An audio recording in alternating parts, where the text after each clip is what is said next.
കുറച്ചായിട്ട് എല്ലാ മദേഴ്സും കംപ്ലയിന്റ് ചെയ്തുകൊണ്ടിരിക്കുന്നത് എന്റെ കുട്ടിക്ക് ഭയങ്കര ടാൻട്രംസ് ആണ്. എസ്പെഷ്യലി 2-ന്റെയും 4-ന്റെയും ഇടയിൽ വയസ്സുള്ള കുട്ടികളായിരിക്കും. എന്താണ് ടാൻട്രം? ഇമോഷണൽ ഔട്ട്ബസ്റ്റ്. അപ്പൊ ടാൻട്രംസ് പ്യുവർ ഇമോഷൻസ് ആണ്. അത് screaming, crying, hitching, biting, rolling around, ഭയങ്കര നോയ്സി ആയിട്ട് വരുമ്പോൾ ഇങ്ങനെ പല രീതിയിലായിരിക്കും പുറത്തു വരുന്നത്. വൈ?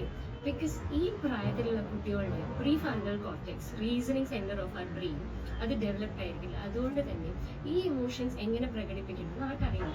അവരുടെ എല്ലാ ഇമോഷൻസും ഒരേ രീതിയിലായിരിക്കും പുറത്തേക്ക് വരുന്നത്. ടാൻട്രം മോഡ്, പലരുടെയും ടാൻട്രംസ് പല രീതിയിലായിരിക്കും. എന്റെ മോള് ഹൈപ്പർ ആയിട്ട് അല്ലെങ്കിൽ ചില സമയത്ത് കരഞ്ഞ് ഒക്കെയാണ് വരാറ്. അപ്പൊ നമ്മൾ പനിയാവുമ്പോൾ സ്വയം മരുന്ന് കഴിക്കുന്നത്, കോൾഡ് വന്നാൽ നിങ്ങൾക്ക് പനി വരാം, കഞ്ചഷൻ വന്നാൽ പനി വരാം, മലേറിയ, ന്യൂമോണിയ എന്ത് തന്നെ വന്നാലും പനി വരാം. പക്ഷെ പനിയുടെ കാരണം കണ്ടുപിടിച്ചിട്ടാണല്ലോ ഡോക്ടർ മരുന്ന് തരുന്നത്. അതുകൊണ്ടാണ് ഡോക്ടറെ അടുത്ത് പോകുന്നത്. അതുപോലെ ടാൻട്രം എങ്ങനെ ഹാൻഡിൽ ചെയ്യാം എന്നുള്ളതിനുപരി നമ്മൾ അറിയാൻ നോക്കേണ്ടത് ഈ ടാൻട്രമിന്റെ ട്രിഗർ എന്താണെന്നാണ്. മിക്ക കുട്ടികൾക്കും ഒരു സെറ്റ് ഓഫ് റീസൺസ് കാരണമായിരിക്കും ടാൻട്രംസ് വരുന്നത്. അതിൽ മെയിൻ കുറച്ചെന്തെന്ന് വെച്ചാൽ, ഒന്ന്, ഓവർ ടയേർഡ് ആയ ഒരു കുട്ടി, ഉറക്കം കൂടുതൽ വന്നിരിക്കുന്ന സമയം അല്ലെങ്കിൽ ഉറക്കം തികയാതെ എണീറ്റ സമയങ്ങൾ, ഇതൊക്കെ ആയിരിക്കും നിങ്ങൾ കൂടുതൽ ഇത് ശ്രദ്ധിക്കപ്പെടുന്നത്.